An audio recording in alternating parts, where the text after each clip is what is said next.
We are now. We just Yeah, haven't we set- used to not, but realizing how much of an issue it could become, we're starting to ask that now. Opening the doors Yeah, as possible try to makes sense. catch it before it becomes anything. And Ryan, are your people? Is it, when you say that you are now, is that built into the dialogue? I don't know that they're asking that. Okay, I believe just something to it's take not- away so Yeah. that we Yeah. can. Okay. This isn't Yeah, on the absolutely. dialogue, but it is in the intake forms that we're using. Okay. In addition, I believe Ty is preparing a place to be able to automate a process so the account managers would get an email saying, hey, we still don't have this domain name information, could you please reach out?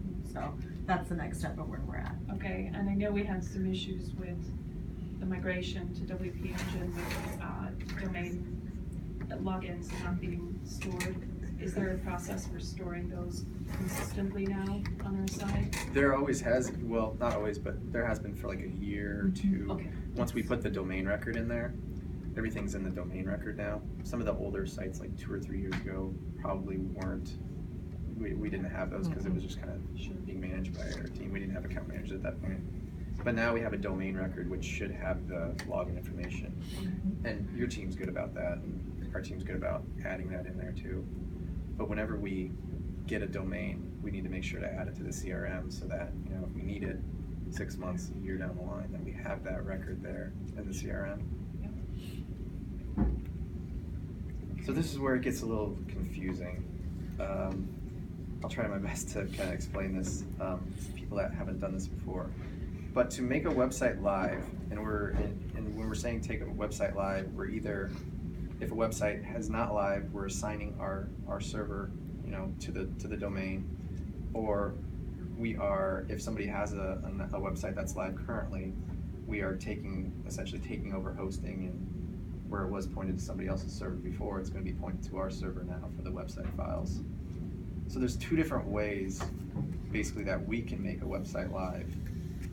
The first is the easier way, which is changing the IP address. So our server, we use WP Engine. Each website is assigned an IP address. Each server we have is assigned an IP address. So when we make a website live, we tell we put into WP Engine that here's the domain, and then when we go to put the IP address into the domain registrar, we put in the IP address, and those match up to make the website live. So that's a really easy process. Basically what we're doing is changing the IP address from the previous server to the IP address of our server. The second one is a little bit more difficult for our team, and that is to change the name servers. So the DNS records are all of the records that you need to see to, you know, the domain, where the domain is pointed, where the email is pointed, if they have a mobile site, a CNAME, those kind of records, which we'll get into in a little bit. But if somebody has pointed name servers to their hosting company, like say we have a Rackspace account, which we used to host with, we could point our name servers to our Rackspace account, and we could manage all of the DNS settings, all of the domain settings through our Rackspace account, which is an external service than the domain. So we're basically logging into domain and saying, hey, look here for our domain server settings. Well, if it's in that case, we have to make sure that we port over all of those external settings on a Rackspace or, you know, on their GoDaddy hosting company to our locally managed DNS settings. So the reason why this is important for us is because email records are routed into the local DNS records. So if they have email records on their name servers, which we can't see or we can't access, we need to make sure that those get onto our local records when we make a website live. So that's where it gets a little complicated. And that's why, you know, if we don't have access to the name server, the MX records, we can't make a website live because we risk the email going down because the records weren't transferred correctly. Does that make sense? And that's something we've added in our intake form.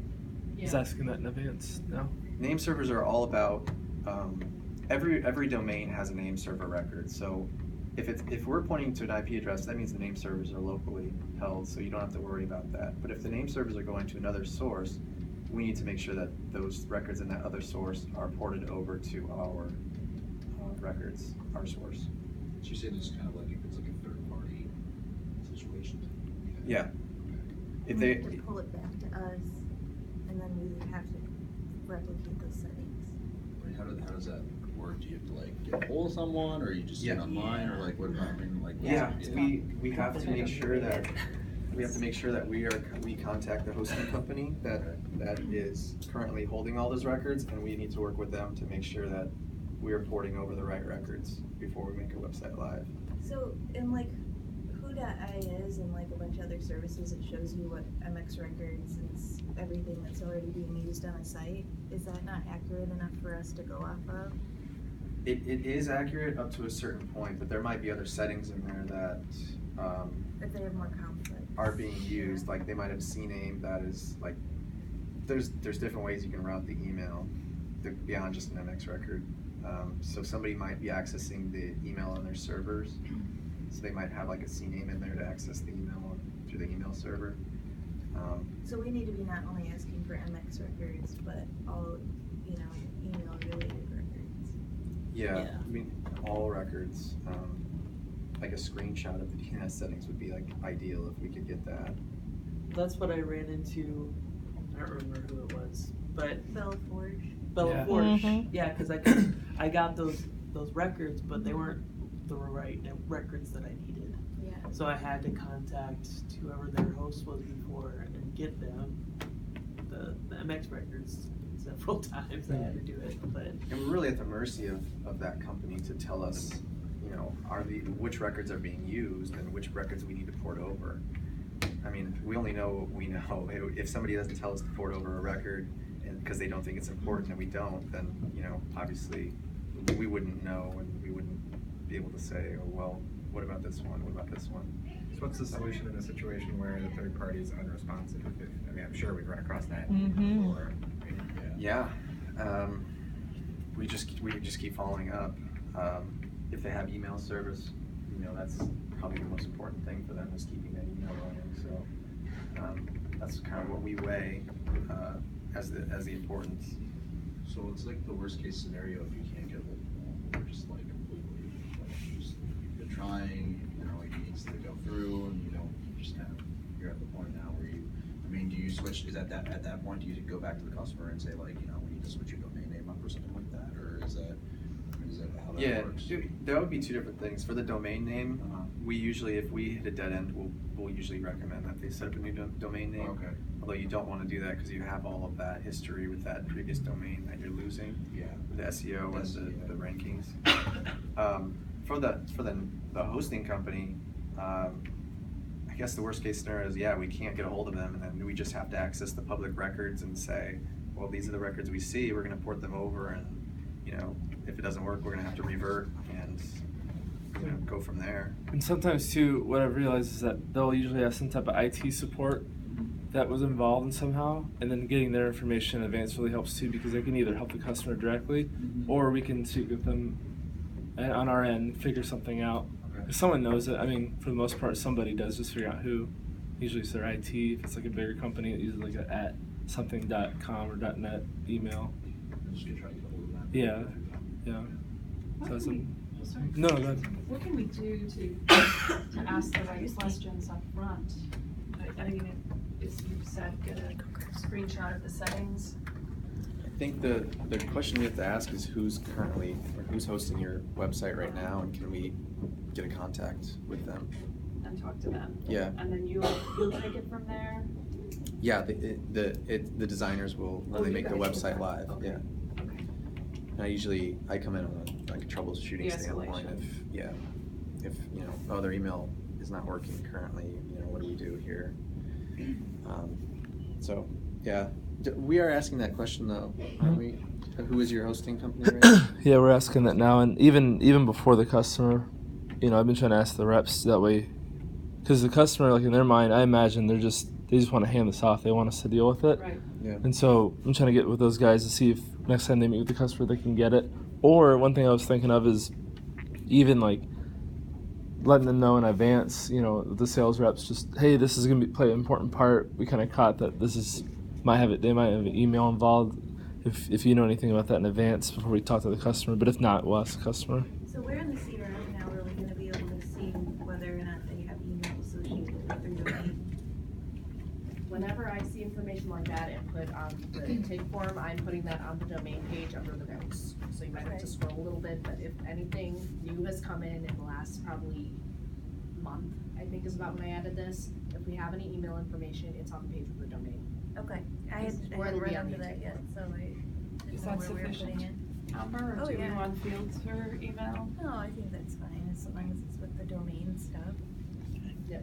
Yeah, it'll just alert us, hey, be on Yeah. the lookout for this, yeah. Because even if we get domain logins, you know, we'll try and log in right away. If the name servers, like you said, are pointed somewhere else, you know, it's either no big deal if they don't have email, we just schlep it back over to us. But, you know, if they do have email, then that means they have to start a whole process.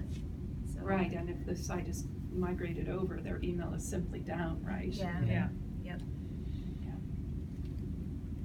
Okay. Yeah, so those are two different ways to make a website live. IP address, very easy. Name servers takes a lot of investigative work on our end. So the MX records, what are MX records? An MX record is a signifier of where the email is being hosted. So just like we would have an IP address, an MX record would be a record that the email hosting company needs us to put in place in order for the email to be routed correctly. And like I said, if we have a name server pointed elsewhere, the MX record needs to be moved over. The MX record needs to be in the local DNS records in order for the email to be routed correctly. And I say here that MX records must be added to a live website.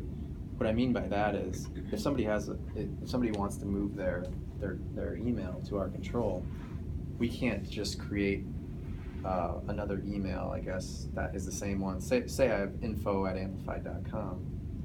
Well, if you want to move that over to our control, we can't just create info@amplified.com and then have both of those email addresses running at the same time to get emails. So that's why it's important that if somebody is going to change their email, or if they're going to have us create email for them, that it needs to be added to a live website record. So we need to replace the existing MX records with our new email hosting records. With DNS sometimes taking time to propagate, is there typically a delay on email as well, or does that happen faster? I'm not sure exactly on email, but if I've seen it pretty instantaneously as long as the website's live. I mean, I don't think I've ever heard of any kind of concerns there. We can look at the MX record propagation as it happens, and it seems to be pretty instantaneous. Yeah, I've never run into it. A general rule of thumb is 24 to 48 hours for any time you add a record to a domain or DNS setting. Yeah. So that's usually what we'll use for a rule of thumb for people. But generally, email settings are pretty quick. Okay, and if we, just so that you guys are aware, if we push a website live, and I know you've run into this recently, it sometimes takes up to 24 to 48 hours for that new site to Yeah. be available across all. Right, and in Points. that propagation time, they might see a period of downtime for the website if the new website isn't live and all the records aren't in place the way they should be. So usually, I mean, we rarely ever get people that their email will go down for like an hour, while the records are changing. I mean, do you guys ever run into that? Usually not. Yeah. Especially if we're just changing the IP address, that everything else remains the same. There's nothing to worry about there. Except for there's just a couple of posts that seem to take longer than others.